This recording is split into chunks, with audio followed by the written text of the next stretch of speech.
Good now, revolutionaries. It is time to wake up and smell the crypto. This is the Rise Up Morning Show. My name is Evan, and if you are curious about blockchain technology, my friends, you are in the right place. Thank you so much for joining me. Whether you're watching now live on TikTok or in the future on YouTube, I'm grateful that you're here. And whether it's morning, noon, or night, that's what we always say. That's the great thing about the internet, and the internet we are building will not only be a convenient place to watch and learn, it will be an awesome platform for ownership. Welcome to my friends who are here, and welcome to those of you who are just joining. We're live every Monday through Thursday at 7 a.m. Central Standard Time, usually for about 90 minutes, to answer your questions, present a topic related to our weekly theme. In this case, we're kind of wrapping up infrastructure because a common question Alex and I get is, how do you get on Web3 anyway? What do you actually do to get there? What's the difference? What are the tools? That's what we're talking about today. We're going to look a little more into smart contracts and how you can make them work for you, and then answer some of your questions. Do a little research into projects you're curious about, and generally keep the conversation going so that all of us can rise up together.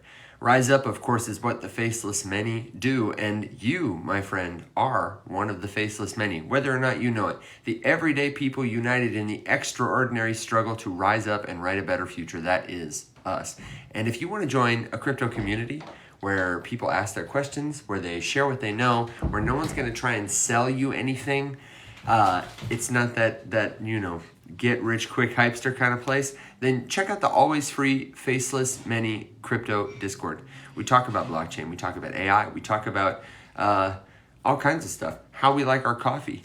But just generally speaking, it's a great place to accelerate your learning journey if this is something you're curious about. TikTok is not the place that you want to go to learn about it, okay? Thank you so much. I've got my coffee. I hope you've got something to drink. Let me know who you are, where you're listening from, what you're drinking this morning, and what your questions about blockchain are. Dave, welcome to the show. I saw Dave just pop in, and if you're new, my name is Evan. I'm joined every day by my colleague, co-founder, and good friend, Mr. Alex Popovich. We've been in the investors as educators and as builders for, well, I guess you have to split it up. But we've been here for a couple of years.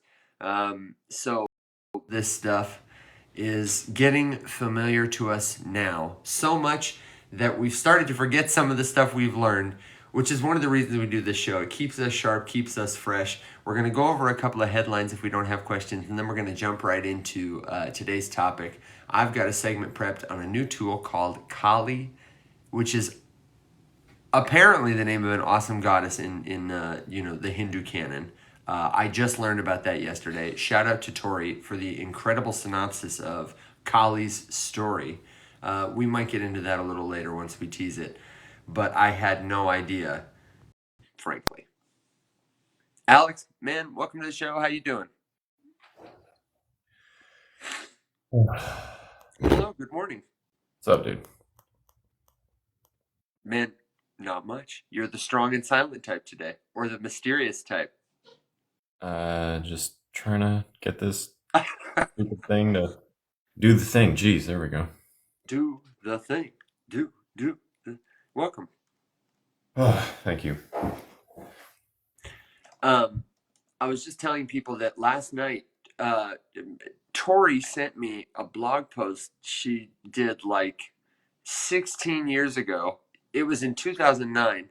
And first of all, it made me say, oh, 2009, this is pretty recent. And then I did the math, I could have done without and immediately felt realizing old. exactly how many years ago 2009 was, but Yeah. I read about Kali, the goddess, who, for anybody who doesn't know, like me, was a Hindu goddess who drank the blood of demons so that it would not touch the ground and spawn another demon as like a way to keep people safe, but then became so bloodthirsty that she started to eat people too and use their arms and legs and bones as like necklaces and adornments until she was touched by her love Shiva and brought back to herself again, turned back to Pravati. I was blown away. I would really like the full story, or maybe the Hollywood movie. I feel like that would be a really great movie. Tell But the it's story. also a great name for a Web3 protocol. Uh, Hopefully there are no demons and blood drinking, or if you're Alex, Is maybe you do hope for that. is naming your Web3 protocol Kali foreshadowing of an imminent rug pull? I don't know, man. Or maybe you're like saving them from the other people who are pulling the rug. Yeah, until you Speaking become so bloodthirsty that you also pull an even bigger rug. it's just like one person pulling the rug out from another as someone's pulling the rug out from behind them. It's a domino rug pull effect. Man, It's speaking of the rug pulls, did you see SBF's headshot? His mugshot, Yep. jail shot? You know what I'm talking about with his friends? You mean the family portrait? It looks so weird.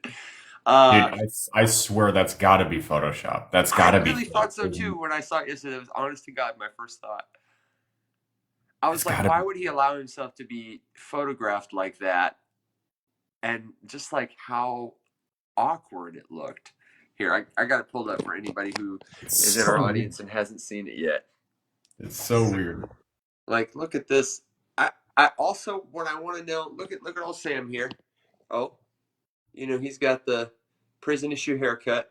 What I really want to know is, let me get the expanded picture. Who are all these people, and how come this guy is also not anonymous? Like, is that somebody we're supposed to know? Or is he the only Uh, guy who like consented to sign the release, do you think? it could be that. Um, I mean, I don't know. The only context in which I've seen group pictures with some faces obscured and some not are SF guys, and some of them are still alive and some of them are not. Like most people. Some of them are still alive. Some of them are not. I mean, you Um, can't show the face of someone who's still alive if they, don't want you to oh, oh, in, oh, oh, in a oh. military setting because I it's see, I see. outing them. I mean, well, But I don't know that military rules apply to SBF's prison. no, and that would be an odd stat if that was the case and all of a sudden like just those people were dead. Um, you know, Interesting. According to the New York Post, he's pictured alongside Bloods, who call him weird as shit. So that's the update. That's the update on SBF. No word yet on FTX in terms of how funds are progressing, but we did I get mean, word from was it Ice Bear who was saying in Discord the other day that Celsius is starting to trickle out money for people. BlockFi has been trickling out money for people. Mount yep. Gox is getting money back for people. So it's What's the funny is the one who's like definitely not is the only one that I used. really. Yeah. Voyager sends me a letter like once every 6 months reminding me that they are completely bankrupt and have no hope. Oh, I'm sorry. Um, Somebody asked a question before we get into headlines and stuff that I just wanted to ask you about because I actually am not. I'm not terribly familiar with it. Um, Someone asked about how we feel about the Chevron doctrine, and I just wanted to ask for more context because I Yeah. wasn't sure if that was a prompt for further inquiry. Alex, do you know about the Chevron doctrine? I had to look it up again. Um, it's Nope. a it's a Supreme Court decision that set this legal precedent for when federal courts must defer to um, a government agency's interpretation of a law or a statute. So I guess there's a question about whether or not it will be overturned, and then courts will get those kinds of policy decisions back. I don't know anything about. I think this question came in response to my sort of preamble about Web3, so I wasn't sure if it was going to lead to a conversation about like power in the hands of governments or corporations or people. Yeah. But I admit I just don't know much about it, and I wasn't sure if it was part of our discourse in this space. So So cha, if you have more context, let us know. It sounds like something that if I knew more about could have interesting implications for all of us, certainly. Um, Yeah, but that's as far as my knowledge goes. And we're here to honestly talk about stuff that we know a little better. That's part of our promise to you. If we don't know, we'll tell you. And I just don't know much about the Chevron doctrine. Sorry to tell you. Um, have you had a look at the headlines yet, brother? it's just looking. I I mean, don't see anything super wild.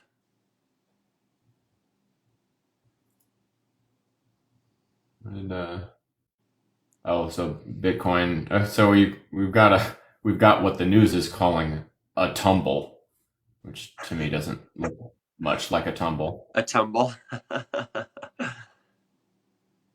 Um, Bunch of speculation, as is tradition.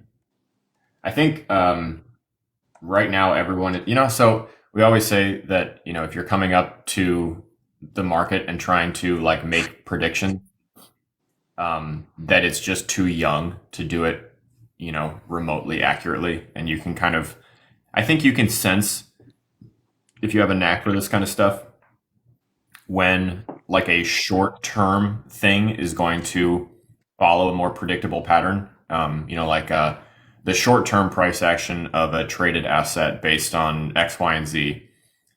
Uh, you know, Exceptions exist for the specific crypto that you're looking at or something. But that you could at least relate to the stock market somehow. But like overall, you can't do that for all of crypto because it's just too young and there's not enough data. And just to further drive that point home, right now, everything I've seen from the usual price predictors is all about the honest ones, at least. That like, now you really don't know now because we don't yet know how much this ETF buy pressure on Bitcoin is going to be and how long it's going to last. Is it like a big surge right now that's going to completely taper off? And then we'll go back to obviously inflationary is not the right word, but like miners making more than the ETFs are buying because like right now it's negative. Is that going to create a price wall that we don't recede, back beyond? Like if is it going to prevent us from dropping below 40,000 ever again, or all of these like just questions that are sort of circulating in the space and stuff. And I don't know. I just obviously we don't do a lot of price predicting here, but I would say like even less so now. We seriously like this is such uncharted we're in an election year, a halving year, and we just got the ETF approval all in the same fiscal year. No, but I will tell you, despite like the weird macro stuff, and somebody mentioned the Fed in the comments and the Fed's outlook, we'll hear later from them today, but they're expected to, try and do a little, maybe cut some rates to help with inflation some. But in terms of Bitcoin, I wanted to get your feedback on this. This guy, Crypto Corio, Mihir put me in touch with him. He does on-chain analytics. He's got a pretty robust following, which appears to be well earned. He seems like a just shut up and look at the charts kind of guy. He doesn't like to talk a lot. I had a conversation with him because he's interested in having some help editing his social media because he's not a native English speaker and his stuff just is blowing up. And he's a numbers guy. He's a data guy. And he was sharing a thread with me that he had written that had fantastic sourcing and had about a million different trajectories it went, but the whole thesis was that the narrative for this bull run for Bitcoin is going to be Bitcoin DeFi, is going to be the halvening, obviously, and layer twos.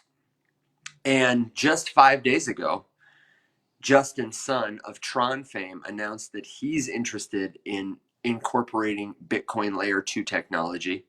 If Bitcoin DeFi continues to kick off the way it has with the different kinds of little networks popping up, at the same time that the halvening is expected to occur, reducing the supply, reducing sell pressure, presumably. And TVL, the amount of money on the chain is also going up. I think it could be, I like I said yesterday, I was one of those guys who was like, oh no, man, we're gonna really feel the effects of the bull run maybe in 2025. I was thinking, for Well, what it's worth, as one guy on the internet, but now I was starting to think, oh, uh, but based on our small window of history that we can examine, you would not be super off base because traditionally, thus far in the past few halvings that we've had, you get, relatively sideways action for the entire year of the halving, with things starting to pick up kind of, October, November, December, and then you really go into something the following year. right, like price is So, the lagging indicator. yeah. But here we're front running the entire bull run, uh, by months. I mean, the halving hasn't even happened yet, and we are, what, 30% from Bitcoin's all time high, which is, in the world of crypto, not really that significant of a movement. No, no, it's not. Um, I mean, we're still, over 2 trillion total market cap, mm, which is something. I mean, that's a big psychological. Edwin, what's up? It's a big psychological, hurdle to have hurdled. yeah, a hurdle to have hurdled.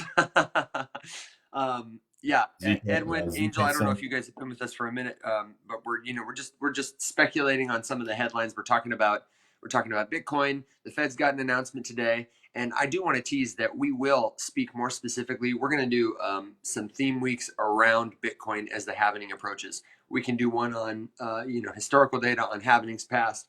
I think would be a lot of fun on what the halvening is specifically, a little more about the mechanics, a little more about mining. But we were saying just now. I lost my train of thought on what we were talking about. You're talking about the market going flat and then going up. Ugh, I'm old, man. it's all right. The Um, you know, this is a funny headline.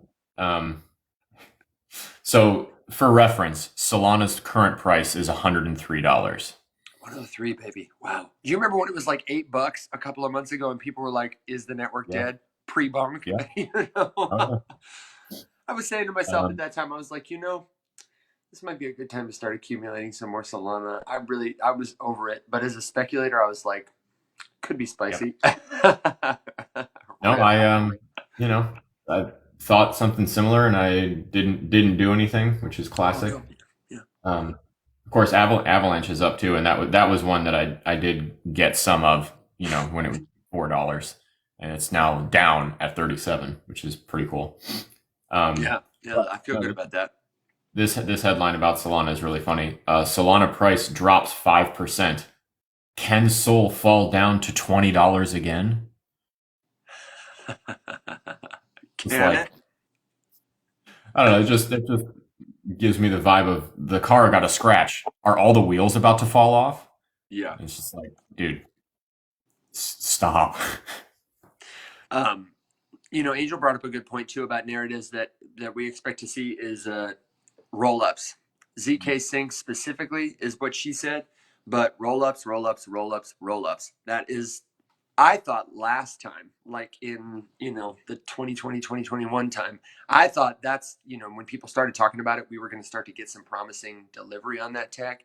And honestly, we haven't had a lot of real consumer facing strong use cases. The best case for it, I would say, is the Optimism chain ecosystem, which is named for like a type of roll up technology, but enables that use case. It's not, a great use case necessarily of it itself, the way, the assembly line enables cars, but is not a car. However, now that Warpcast is doing its thing, Farcaster is there, and they have frames specifically. They are built on Optimism. And I expect a lot of people who are building frames, who are building apps, dApps on Warpcaster, on Farcasters, uh, um, on their platform.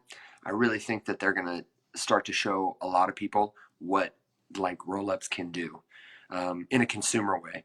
I think a lot of people are using it on sort of an enterprise side, in boring to us but awesome ways already.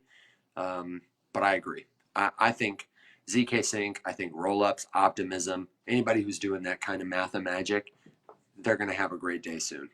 It's coming. It's only a matter of time. Those are the kind of things that, like, when I have money, that's what I tend to speculate on when I'm not buying like Bitcoin or something like that. I just think that's going to be incredibly people. It's going to blow people's minds. Then, Alex, do you know about this token that Zdravko asked about? Jasmine. yeah, Jasmine. Yeah, it was it had a It big sounds moment last. familiar to me, but I don't have any context for it.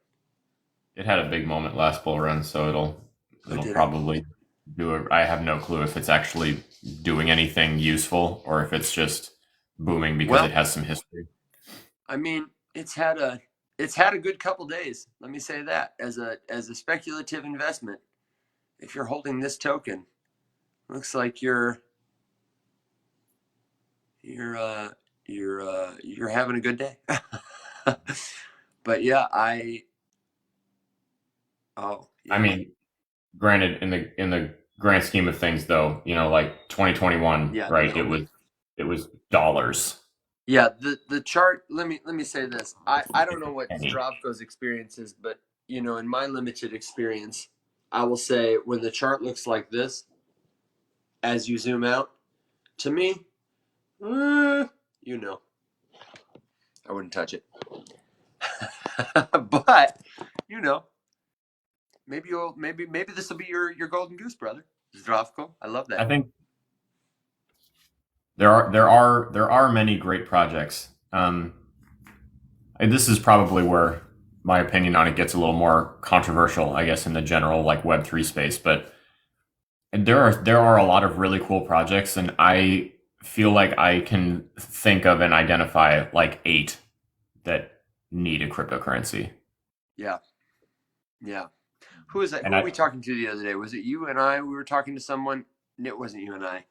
Um, you have other friends? no, no, no. Just the voices in my head, I Alex. will. I will leave. I think it was us, and we were on the show. And we were talking about maybe it was Art with Heart. When he was Hmm. telling us, did they have a crypto token that they're launching? When he was giving us his shtick about the platform that they're building. Yeah. Already, look at me. What a terrible steward I am. What a terrible host. I've already forgotten that. That's what happens when we have conversations at 7:30 in my morning. Yeah. But I remember thinking that pretty much every time. This doesn't need a token, or it needs Yep. more than one token, and most of them don't need to be tied to money. Yeah. Yeah, but the nature of like what is a token will basically make that impossible to separate. Yeah, yeah, At exactly. least no time soon. But I just think about okay, let's pick a narrative. Pick a narrative that was super heavy last bull run that the people who told everyone about it last time really want it to be a thing again. The first thing I think of is the infamous VFD token. Um, so this thing was launched. They had a lot of very technical, fancy jargon that was launched alongside of it. Um, data baskets, all this kind of stuff. I did a video about VXV. It was one of the very few cryptos I actually made a dedicated video about. And my entire thesis in the video was this project looks super cool. I could totally see why a corporation would purchase this as a product from Vector Space. This looks like an interesting use of AI technology. I have no clue why there's a cryptocurrency. And then I realized that, it's because the company realizes that we are in a bull run and they would like to raise some extra funding. And launching a crypto is super easy and super cheap and a pretty much guaranteed way to crowdfund some investment money for your project. And at the end of the day, if what you're out for is to build a company and raise some money, then no one gives a shit about the crappy little crypto that you launched that serves no purpose. Because if you like stripped all of it back and were like, oh, this is really cool. And yeah, you need VXV token to unlock the utility of their ecosystem. Yeah, but you could also just pay with a credit card, and it was right there on their front page. Like you could spend either VXV tokens to do the thing, or you could just spend dollars, or you could also spend Ethereum, or you could also spend stablecoins. So like right there, they're telling you you don't need this token. You know, Yeah, but a exactly. host of TikTokers really enjoyed the idea of being right about it, and it surged. So they made a bag, and now we're trying to justify its existence again. And that is just one example of the way that this goes pretty typically. That, company A launches product B and they need some money. So why not slap a crypto on it? That'll get some money. And I think now that people are realizing more that maybe that is not worth it because there's downsides to raising money that way, of course.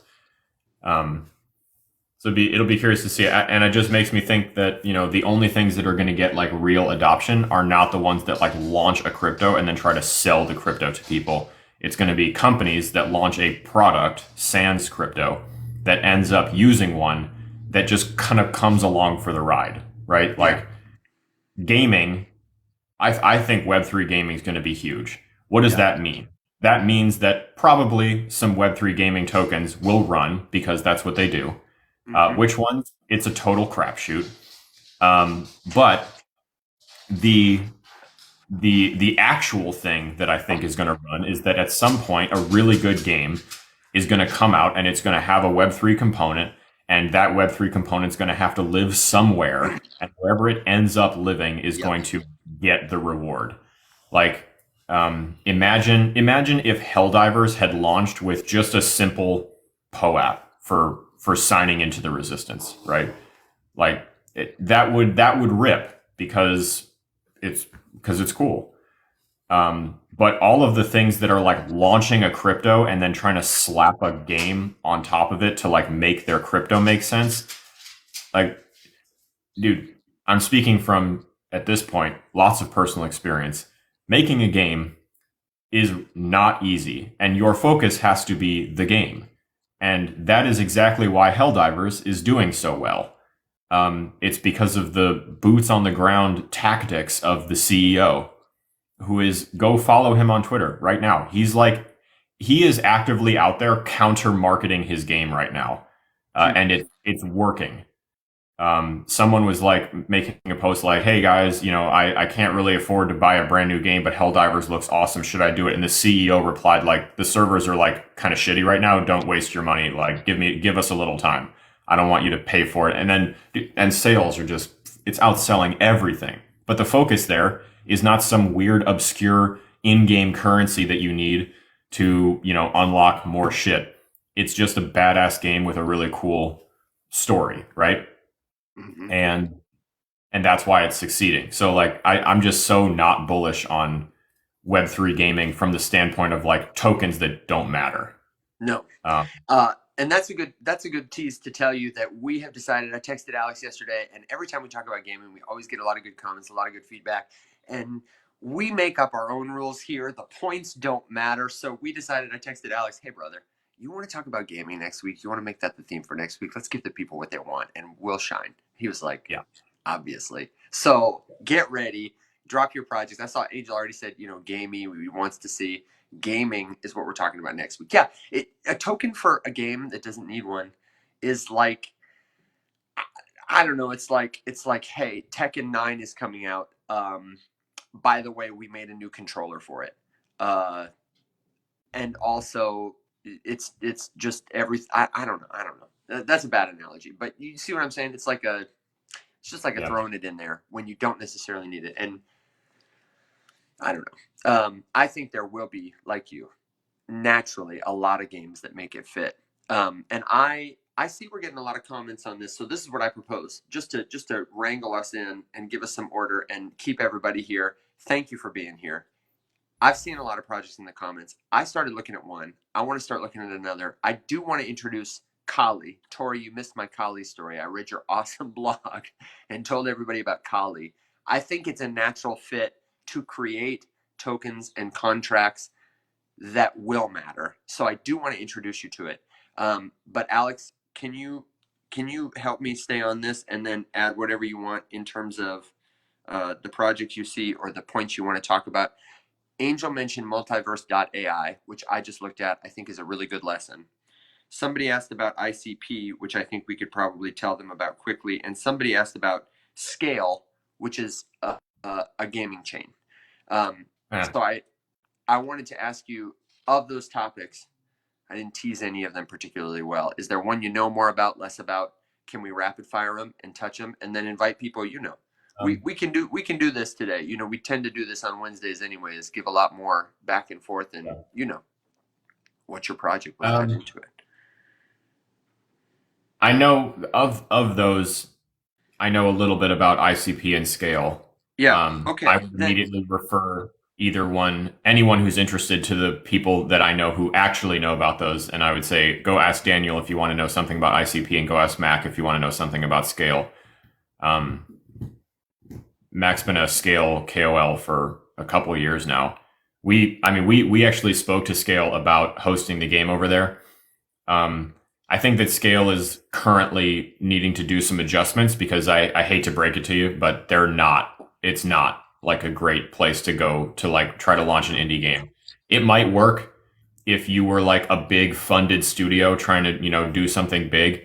I don't think any big funded studios are going to go to Scale over the ones that are getting all of the attention right now. I mean, and we're seeing that live, like the big, regardless of which one is technically better. I'm not trying to debate the technical aspects of Scale versus any other blockchain. This is like, at this point, you got to realize the only thing that actually matters is marketing, your developer environment, and the conduct of the team. The tech doesn't. Users. Are they going to get them? Matter. Tech does not matter at all for this particular conversation. So when we approach Scale, indicating that we liked them, that we knew they had good tech, because they do, and that we had personal connections to some people on the team, we could get a call really easily. Shout out Mac. They very quickly told us that there are no grant funding opportunities that provide money up front. So you need to come with funding to show them something, which is fine. That's their prerogative. They can conduct their grant program that way if they would like to. That was an immediate no from us, because that's not the position that we're in. And it's the position that the vast majority of indie developers are in.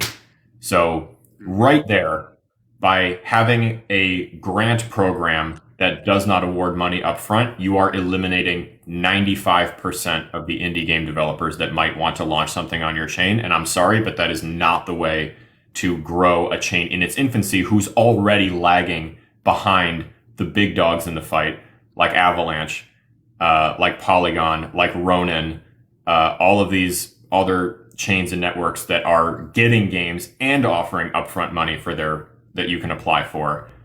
All of them are going to absolutely dust Scale if they don't fix that. I have ongoing contact with someone who works at Scale, and I literally just told him a week ago, because he was like, "Why aren't you guys coming to Scale?" And I was like, "Because we can't afford to." So that's it. It's that simple. Alex, what was the gasless chain that a couple years ago Ethan turned us on to? I am hearing convex in my head for some reason. And is that it? Conflux. Conflux. That was really what introduced me in practicality to gasless blockchains. And what I loved about Conflux, and I don't know why I don't see anybody talk about them. They don't do a ton of stuff that catches my eye or catches the news. But as a network, they blew me away. And I just wanted to bring them up as a way to say, like, Scale is one of those crypto companies. When you look at their website, they're like, "We're the fastest blockchain. We don't have any gas." They make a lot of claims, and they do have a lot of activity. But you have alternative options as an investor, as a builder, as a developer. And everything that Alex told you is the kind of stuff that starts at the center of the circle and ripples outwards to people who are just speculators. This is why you listen to somebody like Alex instead of just everybody on TikTok who's buying based on the charts. If Alex knows anything, it's because he's actually having a conversation with people who are trying to build something on that blockchain. And if the answer is yes, we love to build here, then you better believe that'll affect investors tomorrow. And if the answer is no, we don't like to build here, go ahead. I was just going to end my point. my experiences are anecdotal, and you should look Totally, into it yourself. Like 100%. what is my opinion is my opinion, but Which is like also why you should listen to Alex, because he has the wherewithal to make that. If you're interested in scale, if you're interested in gasless, as a comparison, Conflex is yeah, what I would say. They got accolades too. Regulatory compliant chain in China. They've given away like hundreds of millions of dollars equivalent in their token in grants. I don't know yeah. what they're doing um, now because I don't hear a ton about them. But you But have lots see, of options like that. Don't get caught up just because somebody's like, we're gasless, man. yeah, You know? that's such a theme too. Like if you take all of the, and ICP falls into this category, so this is sort of a good segue. This is Yep. also really sad. It makes me sad inside, but it is unfortunately the way of the world, at least at this point. If a software developer or a blockchain developer, an engineer tells you what their favorite blockchain is, I would be willing to bet you money it's a terrible investment, because that doesn't matter. And there are so many examples of like the biggest price movers just moving regard. Like, dude, ever since someone mentioned Jasmy, I have been trying to figure out what the hell Jasmy does. I can't figure it out. I've been to their website. I've looked all over the Coin Market Cap and the CoinGecko pages. I have no clue what that goddamn project does. Not one clue. Any information that I can find is written in Japanese, so I have no idea what they do. Um, and and ICP falls into that because I've heard a lot of developers say that it's a great place to build, that there's a number of good SDKs, API connectivity works well and nicely, and it's easy to build stuff over there. You can do some really cool shit. I've had a lot of conversation with Daniel about it because he was pushing us to apply, to Dfinity for grants, and Dfinity does offer upfront funding, so like that was 100%, like a good option. But they were, at the time when we first looked, they were not really interested in the kind of project that we had. I would revisit for sure. But that's sort of the problem, is they have this like umbrella over them of like the gloom of their crazy token price at launch compared to Yeah. where it is now. That will keep the vaguely interested masses away from it for a pretty long time, and no one cares where the developers are. Um, Yeah. And they according just to just a quick note on ICP, this is my point too. The token price, but also while they have like a pretty robust core community, their daily active users are down. And take this. This is one source, Dfinity, that is behind the ICP. They have over 40,000 daily active users, which seems pretty good for a Web3 protocol until you say that in 2022, their dApps had over 250,000 daily active users. Um, this is a tough thing, but a really strong metric when you're assessing like foundational base layer ecosystems. What was I think it was Decentraland at one point had like over 800,000 daily active users for a time in 2021 or 2022. And then there was an article that came out in, I think, last year, the bottom of the bear market, as it were, that they had a couple hundred. And that some of those weren't even necessarily believed to be people. yeah, So it's tough, man. yeah. I mean, Gala had the same thing. Like Gala. Yeah. they have a ton of games. Their token has a bunch of influencers that are huge fans of it. I personally know people that they flew out to the Maldives for like an all expenses paid resort conference. And then articles started coming out, months ago that Gala has like 40 active players in their games or something like that. I was trying to dig into that, and there's a lot of conflicting reports. So at this point, I genuinely have no clue how many players there are. I have to imagine that it's more than 40. Otherwise, I don't know that they would still be functioning. But it just kind of goes to show that like slap a crypto onto stuff, and all of a sudden the water just gets super Yeah. muddy. Alex, everybody listening, do you guys ever use TradingView as a dashboard for data?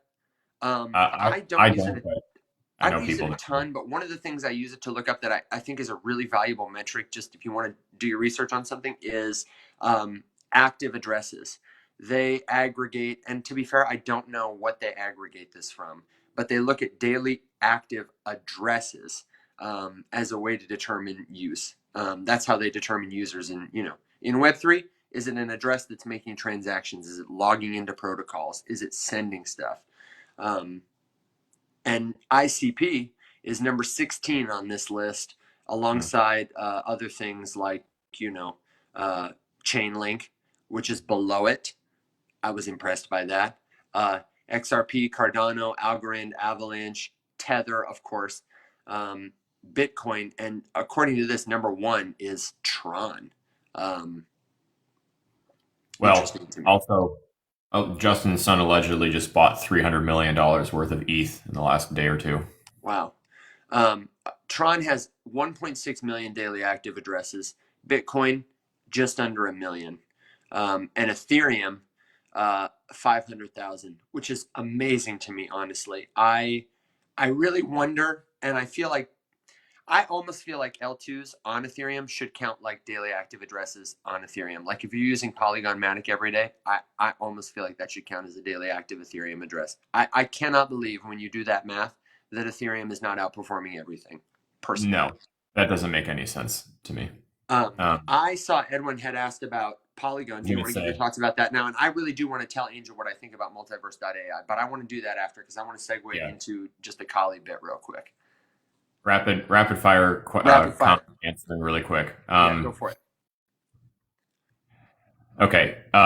Do cryptos that are being influenced on TikTok and whatnot, are they getting paid? Sometimes yes, sometimes no. If we ever get, I could ask Mac because he's one of those who would get all of the emails offering to pay him for stuff. I know Mac is not currently taking any sponsorship offers right now because there have been some cringy ones. I could text him and ask him about it. We could get him on the show here, and he could give you a better answer to like which ones that people are talking about are they getting paid for because he's been offered. I just reached for my phone to text him like a doofus, as if it was in my pocket. So in general, though, like the biggest one that was offending this is when IOTA was making the rounds. Just know that if you ever see a TikToker ever talking about IOTA, they are being paid, and 99% of the time they won't tell you because IOTA specifically asks you not to tell people that they're sponsoring, which is a CFTC violation, just for the record. It's super illegal to do that, not just with crypto, but with anything, to not disclose a paid advertisement. As of right now, I don't know any cryptos that are currently paying influencers to talk about them, but I'm sure that there are some. They don't email me anymore. Matic, they really don't email me. Shocker. Let me talk about Matic really quick.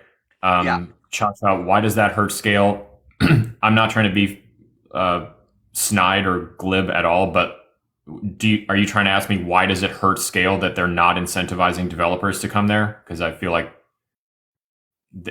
because you need devs to make your chain do stuff. If there's nothing built on your chain, there's no reason for users to come there. Devs are like the construction workers and the government grants that build highways. Once you have highways like Ethereum network that has all these kinds of protocols that anybody can come behind and drive on to get to where they want to go, it's the reason that like nobody's metaverse works, because there's nothing to do there. You need devs, you need products, stuff to do.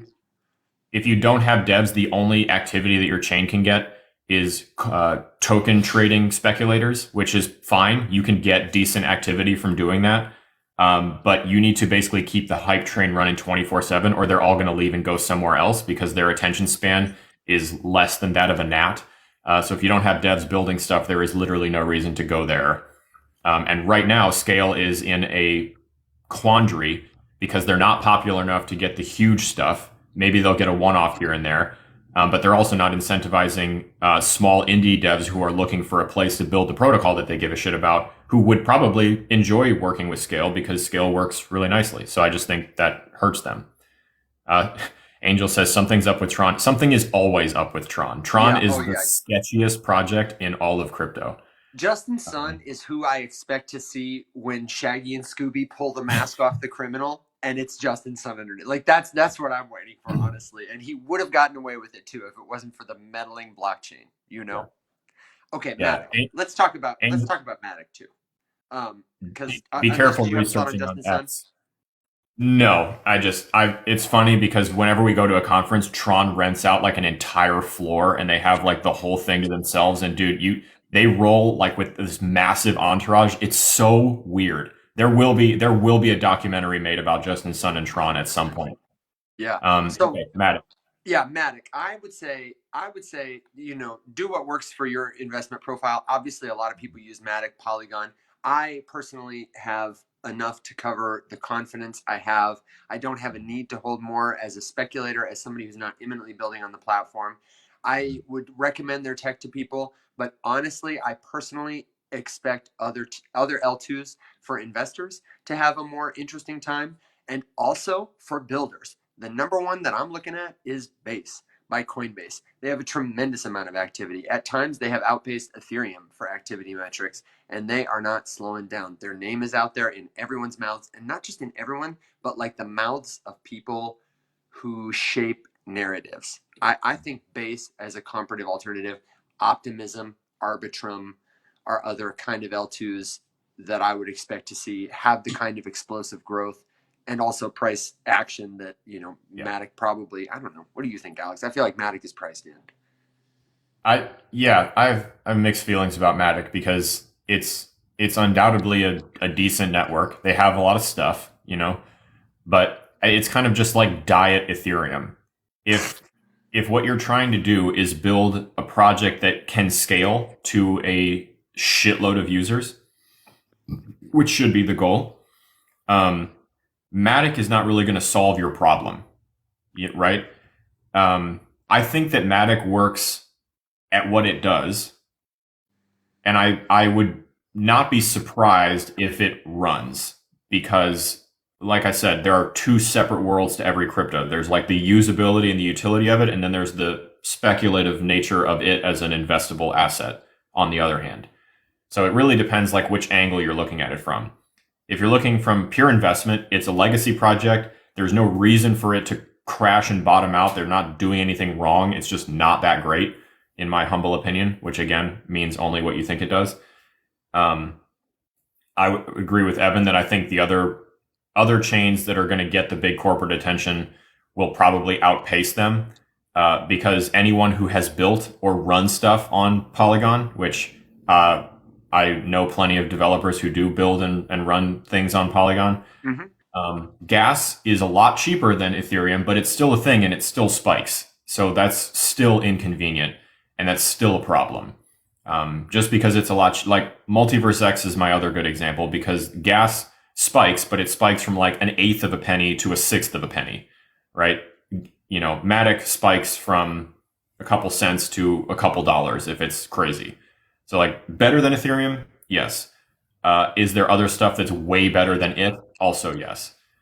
But again, from an investment standpoint, it's a legacy project. It's strong. It has a huge community. There's a ton of users on it. There's a ton of stuff that exists there. There's a lot of big NFT collections that live there. But Evan, correct me if I'm wrong. Is Polygon the one that Utes went to and then left? Yeah. Yeah. Utes did a double migration from Solana to. They migrated one collection to Matic, migrated the other to ETH, put DeGods on ETH, and then I think they might have brought them both back. Yeah. So that's. And they also did a drop on ordinals. They're timely. Yeah. What's interesting is that I have heard almost nothing about that entire ecosystem lately. Yeah. Pudgy penguins are decimating them. Yeah. Which was the other headline that I saw is that Walmart expanded more Pudgy toys to like 1,000+ more stores, and they tweeted about Pudgy penguins, which is pretty intense. That's amazing. I mean, dude, the penguins, dude. Yeah, they're shaping up to be like project of the year, comeback story of the decade. Someone asked about it. I think it was our friend the Good Crest asked about this, and I just wanted to. I have two things to say. First, about where you get your trading metrics. I mentioned TradingView or activity tracking. Mm-hmm. CoinGecko, we love. Would take sponsorship from CoinGecko like that. And like also, I love Lunar Crush. Alex, I can't remember if you really use Lunar Crush a ton. I'm not like a power user. They have Yes. paid, but the free version is great. And they have metrics that nobody else really has and ways to No. visualize data that I just think are so somebody Yeah. really nerdy and also really cool built that Yeah. platform. I've used Lunar Crush before. I've made a couple videos about it.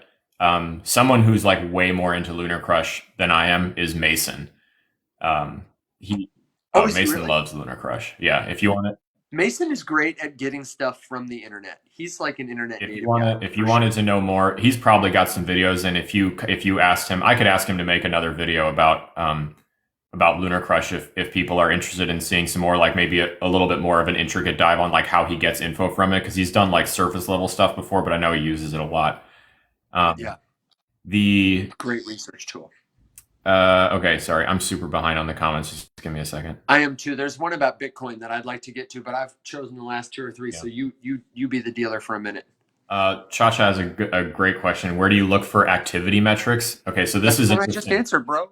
I know, but I wanted to. Oh, I didn't realize that was the one you were answering. I'm sorry. That's my bad. I was focusing on your answer and not the question that prompted the answer. Give your sense. Let me add to that then.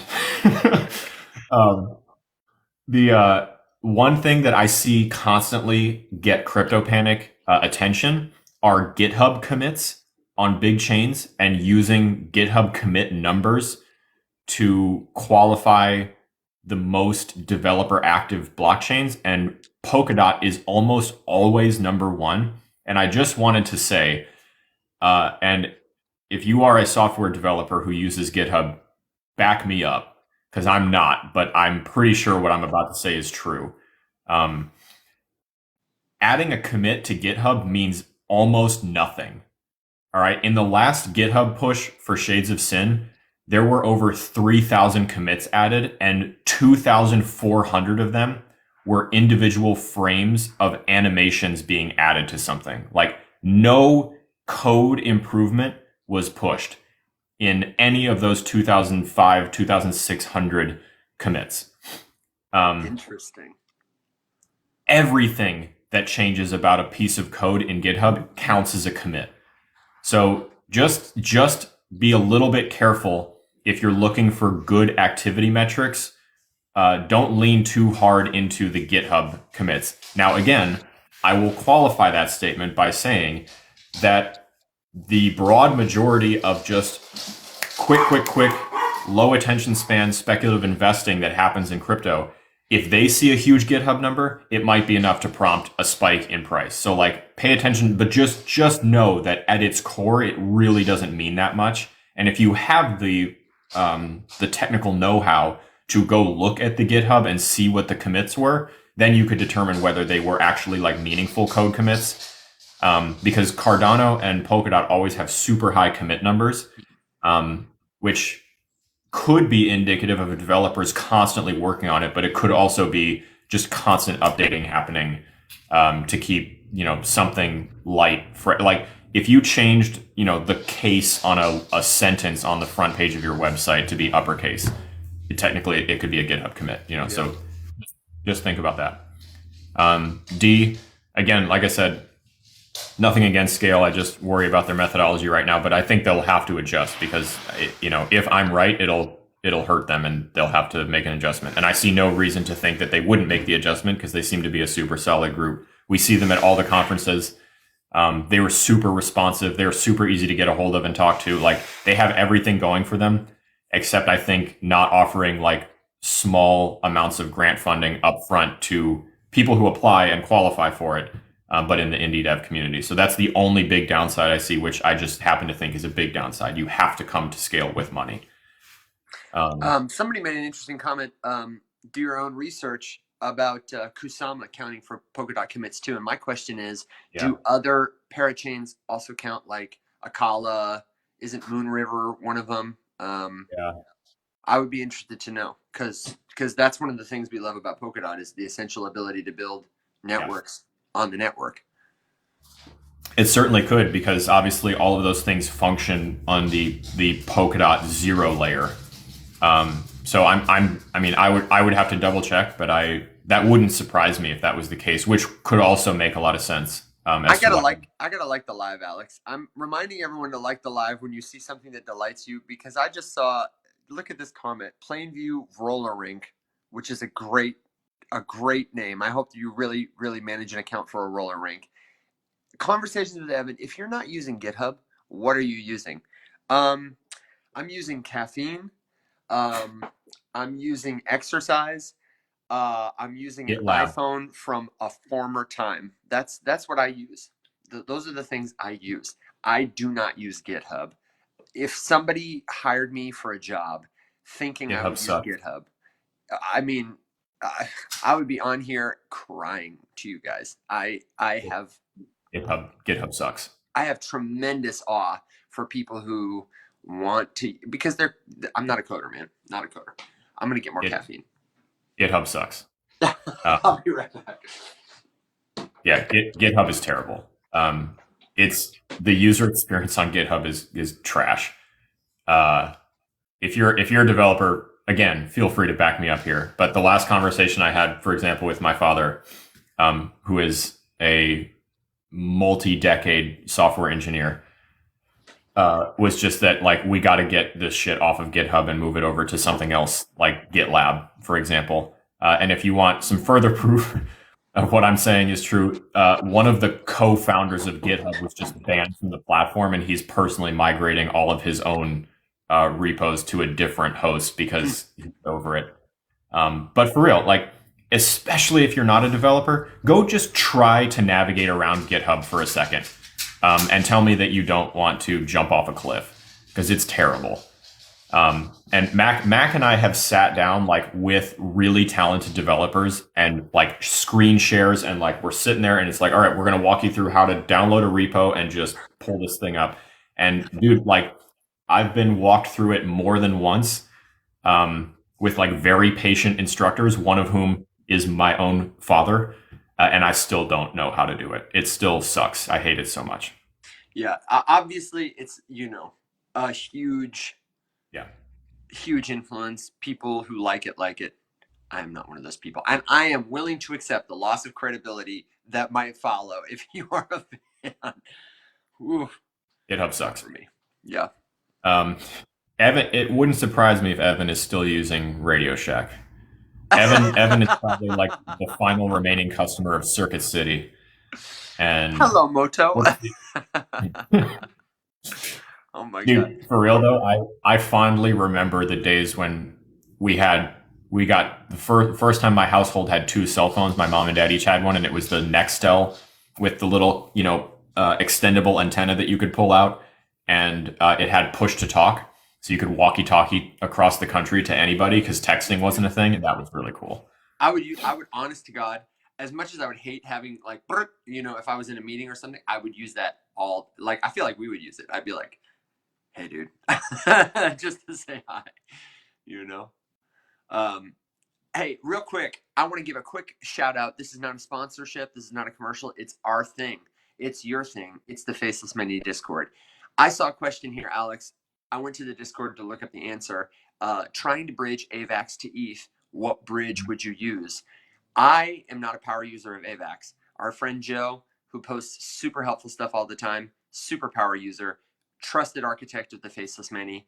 And I know somebody has asked this question in our community. If you are Yeah. just generally enjoying this conversation, what tokens, what blockchains, what about this, what about that?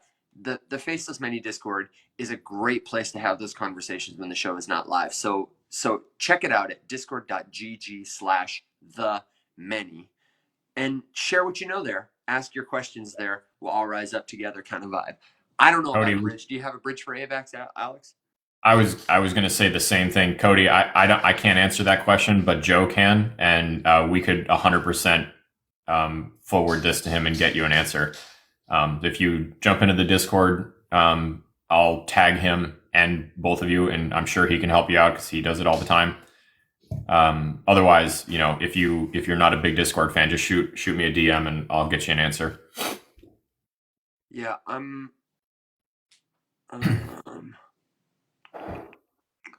It's probably easier just to text him, dude. He would rewrite it for you.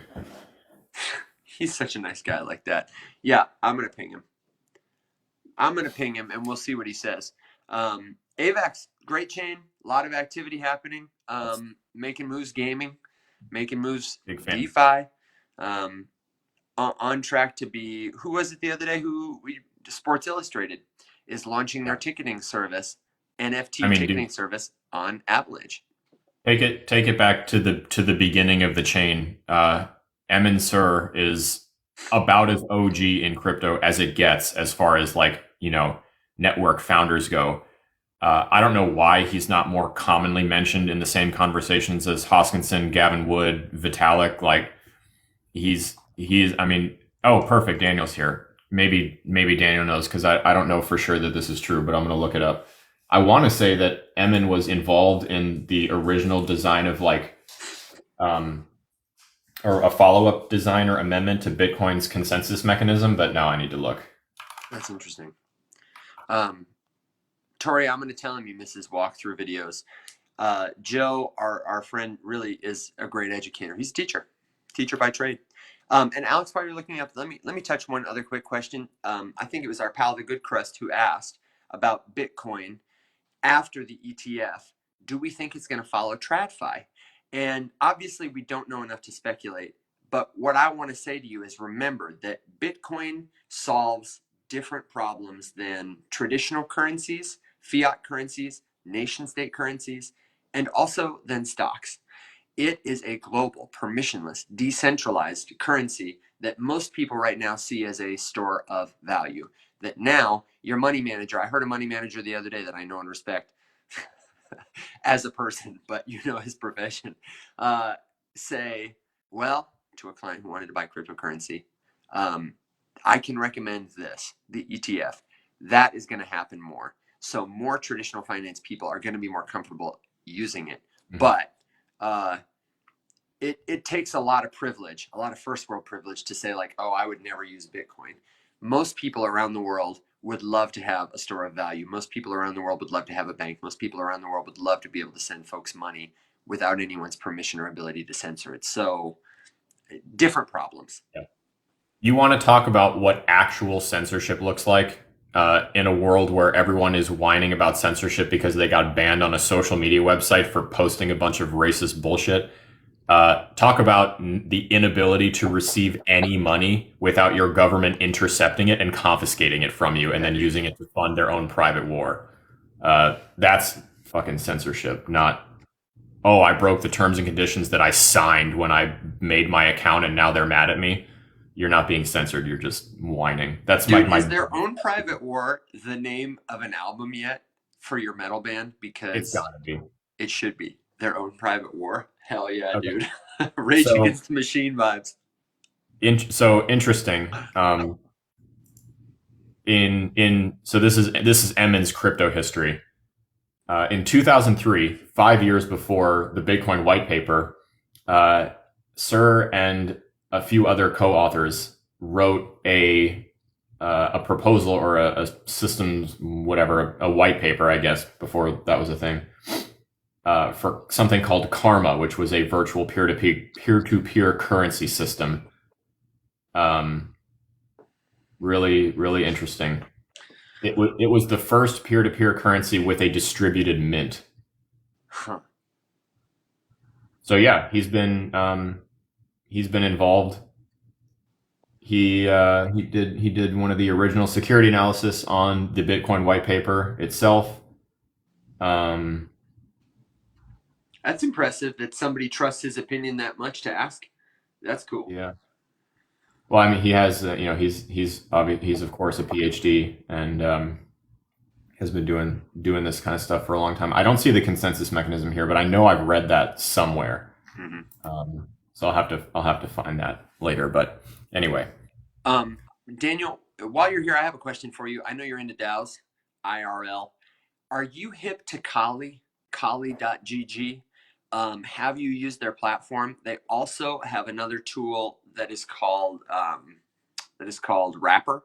I'd be curious to know if Daniel has used it. You seem like the kind of guy who would use it and use it well.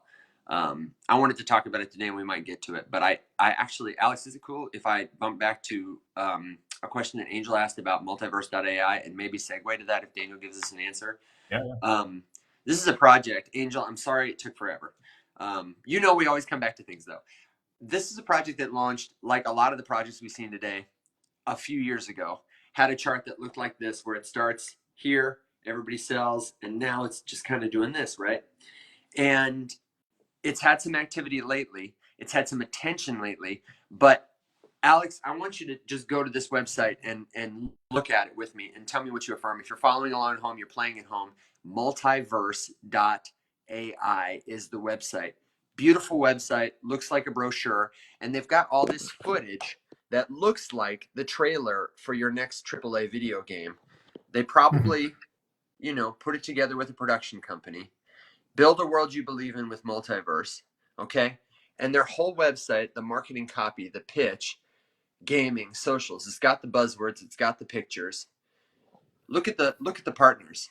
Huobai, Fenbushi, Matrix Partners China, Big Time Asia, Yahoo, Something in Mandarin, Malaysia Voice, Saigon Times. Okay, so this is an Asia play. Uh, and everything they're talking about, build your dreams, open resources, everything will be a DAO. You will build it, you will own it. But here's the reason I am skeptical about this.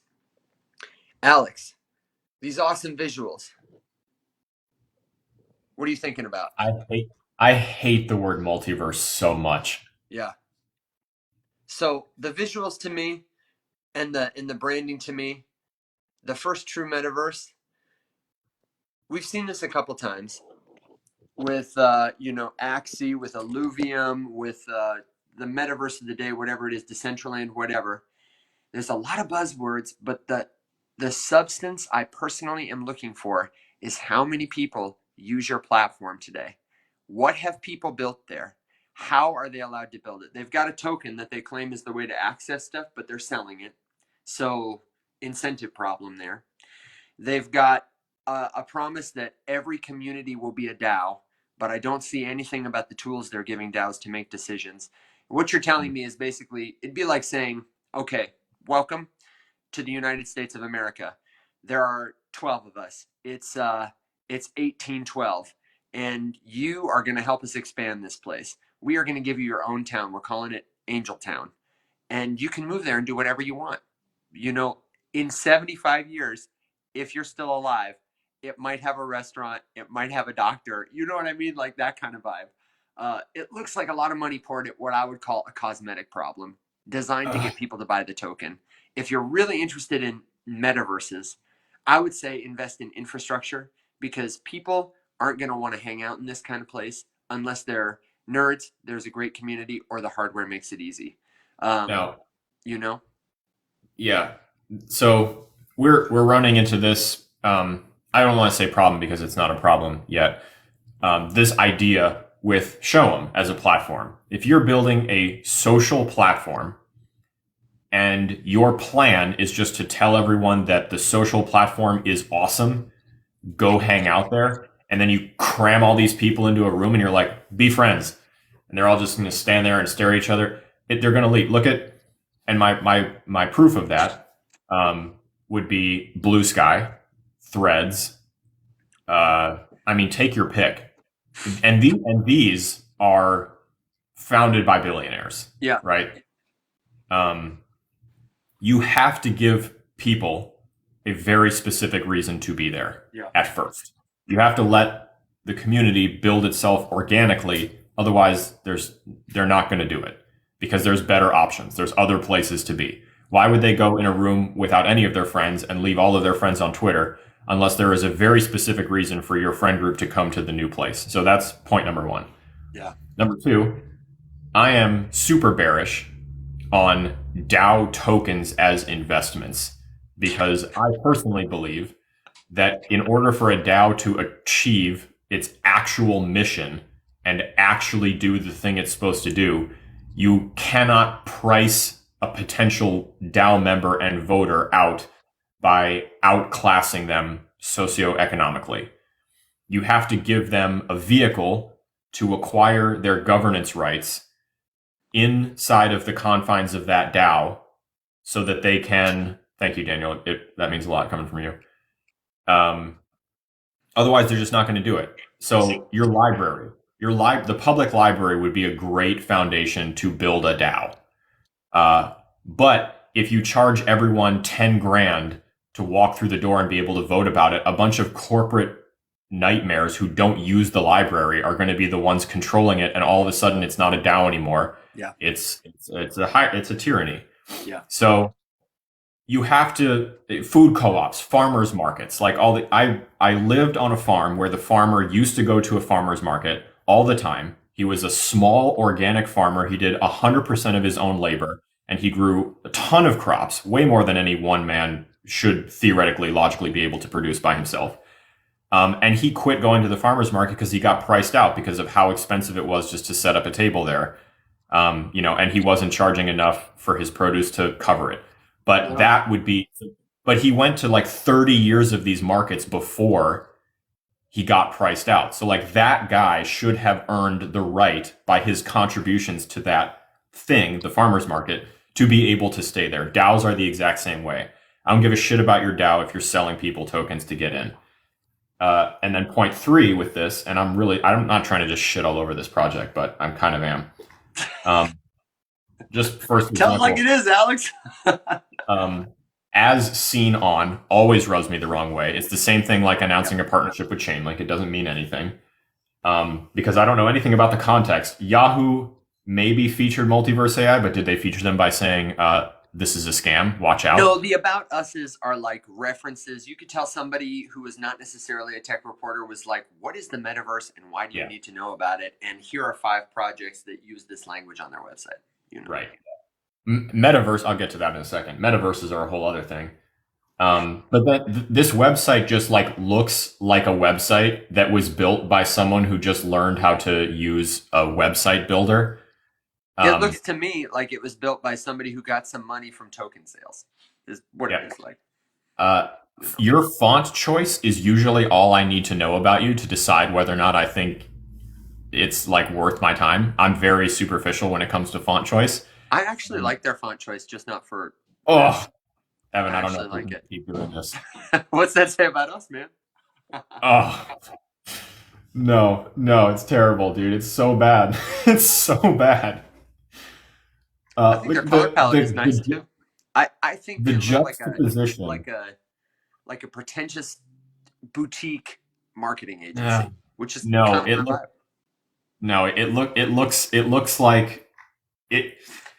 it looks like someone who wants to be but doesn't quite have the know-how to look like a pretentious boutique. Like the hard lines, the juxtaposition. Huh? I said, just look at this. Yeah, I'm looking at it. It's horrible. Hang on. Here's what I'm doing. I'm doing a poll. Who's right about the font?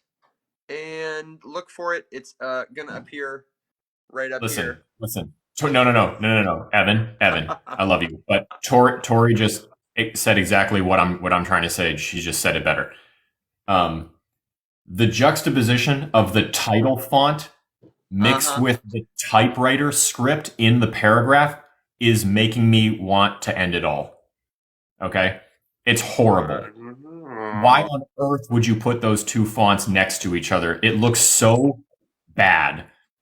I'm getting way too I may be the only guy around who sometimes likes the blending of serif with sans serif. I would have rather the whole website been done in Comic Sans than the way that they did it.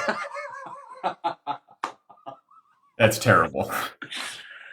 Yes. Okay. Edwin said it. This looks like if my 10-year-old was just picking fonts at random for his website. He's like, this one's cool. This one's cool. This one's cool. They don't have to go together. But a 10-year-old thought it was cool. Okay. So it's just an immediate vibe. It's just an immediate vibe from looking at this that no, your font choice says a lot about you. The fact that every line is hard and there's no gradient also bothers me. It's just it's a lot of buzzwords. I did kind of a dive on this while we were talking about something else. They use all the words, but they don't really tell me, blockchain, multi-chain, economic value, ecosystem, metaverse, DAO, emerging technology. Like they don't actually say what they do, So it's a no from me, dog. They Um, can this project can now add the Rise Up Morning Show to their as seen on, and if you click into it and examine it, it was just an exporting review of their font choice. oh my god, I love it. I I have a I question would for I Daniel, would real quick. agree. I Oh, would sorry. agree though with last thing on this, and then Yeah, we yeah, can yeah. move on. Like Tori said, a designer didn't do this. All this says to me, it says two things. One, the tech of the project might be amazing because like they didn't have time to call a designer. It was just like a raw coder who just threw some shit up there and was like, yeah, how am I going to style these headers? Just put the font in italic and call it a day. Like, but at the same time, like if you want to be taken seriously, your deck has to look nice, and this doesn't look nice. That's it. Um, and I don't know. But now look at how distracted we've gotten from the actual like crux of what this project is, which at the end of the day, like I said, is a DAO metaverse. Like every time I hear this is the first real metaverse, I was like, no, dude, World of Warcraft and RuneScape are way more epic metaverses Oh, than anything that exists right absolutely. now. So you can either dress like a monkey and go stand in the Bored Ape metaverse and fly around and do nothing, or you can go play like a 25-year-old bustling game with its entire own economy and all of this. Like, I'm sorry, like those are metaverses. There's Yeah, no the good. people are making them the metaverses, Yeah. and the tech is sufficient enough to Yes. facilitate it. I think I always tell people, that's the metaverse is communication. Yeah. Is the second we started making things in the space between us that didn't, physically exist for the birds and the trees, that was the metaverse. And when Neuralink happens, or on the way to it, AR glasses, the Apple, the Vision, something like that, that makes the transmission of sensation more seamless and meaning easier, that's the metaverse. And Yeah. people will go there and make meaning because that's what humans do. Um, I wanted to ask Daniel about building DAOs from scratch because, Daniel, listen, not everybody is just going to sit at their computer and make it do wonderful things like you. There are some people who want to DAO in real life who probably need a little more help, especially with some of the technical tooling, the smart contracts. And that's why I asked about Kali. And I'm curious, when you say from scratch, what protocols do you go to? Is it different every time? Um, I just want to quickly tag this. I don't think we have time to get into it, and I don't think we need to. But if you are the kind of person who wants to start playing blockchain, playing crypto in real life, I think this is my favorite tool that I have found so far for this kind of thing. It's called Kali.gg. I gave you the intro on who Kali the goddess is a minute ago. And also, there's only 22 seconds left to vote for me in this poll, so do it. Uh, there, contrast this to the other website. Totally sparse, which is, a preference, but I immediately know what they do. A fully formed governance stack for your community. I go to the FAQs. There's 5 of them, and one of them tells you Evan. everything. How does Evan. Kali compare to what's up, brother? What's the address for this? I just want to pull it up. It's Kali.gg, but Oh, okay. if you go to app.kali.gg, you'll look at the one that I'm on. Got it. Kali.gg looks like this. It's like a psychedelic dream. Yeah. App.kali.gg. Okay. Thank you. By the way, congratulations with a whopping 2 votes. You win. You are right about the font. Damn right. I mean, I get it. I get it. But this is the TLDR on it. It's an optimized fork of Mall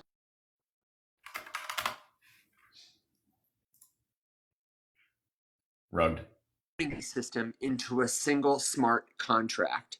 And they explain it saves gas, reduces complexity, and they specifically mentioned comparing it to Aragon, Dow House, which I have used, Tally, and Colony, which I have also used. And the basic gist is you can launch a token. It's not a super flexible model. You can make it more flexible, but it's totally legally cool. There's a whole community of people kind of working on adding stuff to it. And basically, in 20 minutes and a couple of clicks, with no technical experience, you and your friends who live all over the world can set up a legal and also blockchain friendly structure to do something like raise money to go buy a piece of land together and figure out, who owns it, how much. You can put tokens. as tools for voting on things. You can make proposals. You can sign things on chain. Um, it's just clean, man, and it's free. Um, I really, really like it. I see your I skepticism, and I'm here for it. it's I want to be clear before I say this. My skepticism is not, and I know you have to go. My Oh, no, no, no. skepticism For a minute. is not about the quality of this as a tool, because I am not qualified to have an opinion about that.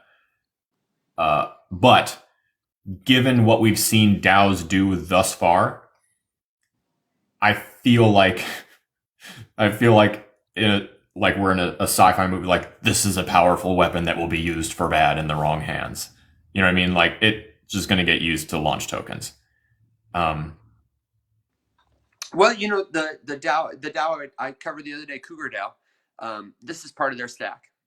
And when I was talking to Sardor, and he was walking me through it, you know, Sardor is a little more technical than me, but he's not a developer. Um, and just showing the different kind of plug and play Lego style pieces, and their token is a financial reflection. You buy into the DAO in order to get tokens, because what they're doing is they're collectively purchasing real estate. So it makes sense for them to do it that way. It's not open to just anybody. You have to buy at a certain time. You know, they do it like 3 times a year. You can, you know, the tokenomics are malleable and flexible. The DAO is small. It's like 13 people. So they're able to say like, we need to do this, we need to do that, you know. And I do believe you can launch other types of tokens. It's just that their standard is an ERC20. You can integrate non-fungible tokens. You can token gate stuff. And to me, that's cooler. Yeah. And Daniel, I just disagree, man. I would be curious to hear more about your opinion about why you think people should be technical to launch a DAO. Do you mean now? Do you mean in the future? And what would you say about how can somebody truly be decentralized and autonomous in a world where, hang on, I got to call my dev? Like, to me, that creates a hierarchy. We're not operating as equals anymore. It's not, you know. I read that as to be the architect of it, not necessarily the. Oh, yeah, like the guy who builds the calculator. Yeah.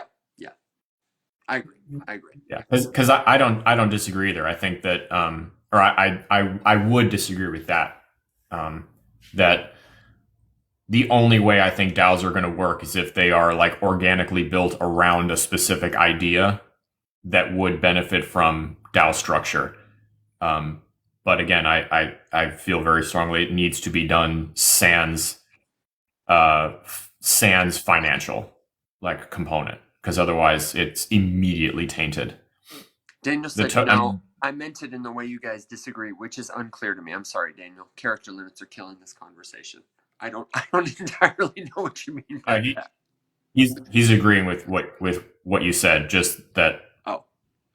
Yeah, and I would agree too. Like, I'm like, I have no clue necessarily what I'm doing, but I'm writing code that works using ChatGPT 100%. Yeah, I totally agree. And for people on YouTube who won't see this comment, Daniel said, in the future with AI, everyone will be a dev. Totally. Yeah. Absolutely. Or at the very least, like Alex always says, your developer's toolkit is going to be like your car. You're going to drive to the grocery store. You're going to road trip. You're going to be able to do basic maintenance on it. And Tori, no, this is not related to Cabin specifically. They don't use this stack for their DAO. But this is one of the platforms I think DAOs should use more of. There are others, depending on what you want to do. I think, many people will use Mirror for tokenizing stuff, for spreading the word. Many people still use Discord. Many people are using Colony. I think a Farcaster will become a huge platform for DAOs. I think Frames, I'd be curious on Daniel's opinion on that. I think Frames are one of the greater developer innovations in the last, whatever years in the social media space, because now you can launch an app that's, very basic and minimal that can reach as many people as virality allows it to. I think that's huge for developers to come on and just build something in an hour and maybe get 100,000 eyes on it, What you Edwin, I just got a phone call And I don't Yep. know why, but every time a number calls me like at a specific time interval, like at minute 30 or like at the top of the hour, I'm always like, I'm forgetting something I'm supposed to be doing right now. Oh, And I was just sitting here, like, I genuinely have no idea where I might supposed to be right now, but such is the nature of ADHD. I'll check that voicemail after we get off here and you're right. see what Well, we and got. I do have to go in just a second. I got to go potty Ricky the dog, Yeah. and then I've got a date with my therapist. By which I mean an appointment to talk about my mental health, Yeah. not like I'm running away with your wife kind of thing. Uh, that would be interesting. Edwin, on that topic, that would be, I think, a good topic for like a future episode or two, because I would absolutely want to like ask an Yes. actual machine learning or AI specialist, and I just so happen to know somebody with a PhD in what is essentially machine learning. So I will make an effort to see if I can snag him for a Q&A, or at least send him that question and bring you an answer. Yeah, and I Um, am going to hopefully today make a video about Cabin because I was talking about just decentralized ways of organizing, and I would love to have somebody from Cabin on the show sometime because I think that would be. I think we should probably do a DAO week. Daniel, you can come on. We could have somebody from Cabin. That would be a great discussion. But tomorrow we will be back. We will be wrapping up this kind of infrastructure Web3 101 kind of week, but it's our goof off day. Thursday is our goof off day, so bring the projects you want to hear about, bring your hot takes, bring your crazy opinions, tell your friends about it. Don't forget to join us in the Discord if you haven't already. Discord.gg/the many, and then we'll be back. We'll see you tomorrow, 7 a.m. Central Standard Time, 1 p.m. UTC. Alex, you got any final thoughts, good jokes, words of wisdom? nope. I'm looking forward to getting fired up about something tomorrow. All right. When it happens, it'll happen right here. We'll see you then. Rise up, everybody.